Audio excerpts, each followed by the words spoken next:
Okay, so today we're going to do a lemon juice. Of course, we need a lemon. Dapat fresh siya. Pwede rin hindi, pero mas maganda kung fresh siya.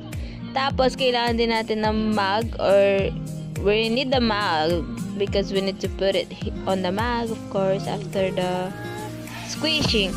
Okay, I'm going to use a knife, of course. And here's the process, no?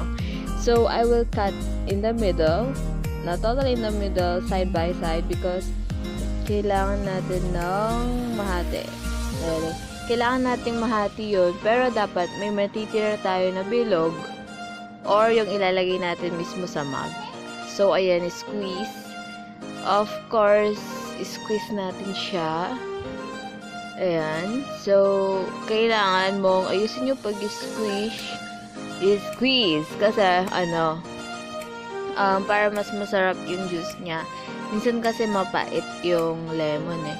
Ayan, so I need pangsalok or pangsalo ng mga bones.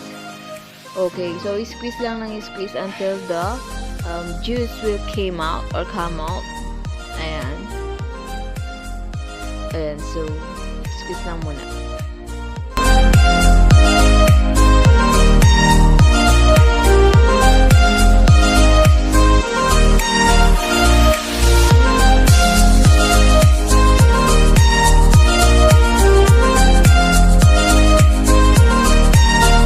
And then, puputulin ko na yung kalahati ulit sa gitna. Ayan.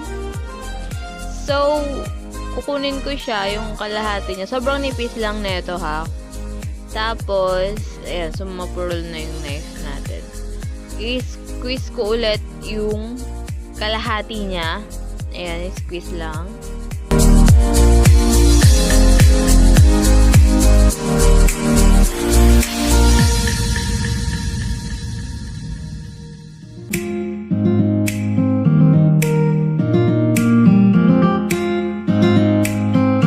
Tapos, syempre, yung kalahati ulit, tatanggalin ko yung buto kasi yun yung ibababad natin ng buong magdamag sa mug or sa tubig na may sugar. So, ayan.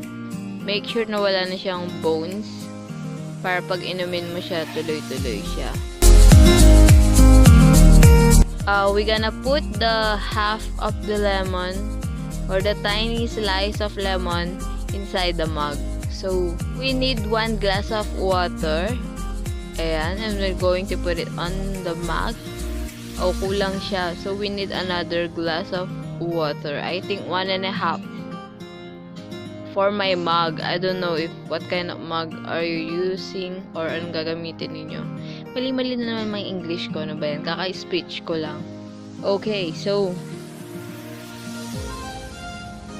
so need natin ng sugar white. We need to put 1 teaspoon, okay? 1 teaspoon of sugar. Let's put it on the mug with the juice and lemon. Okay.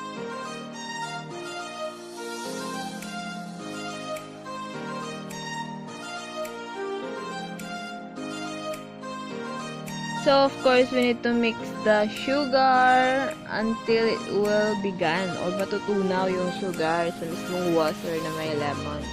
So, mix lang.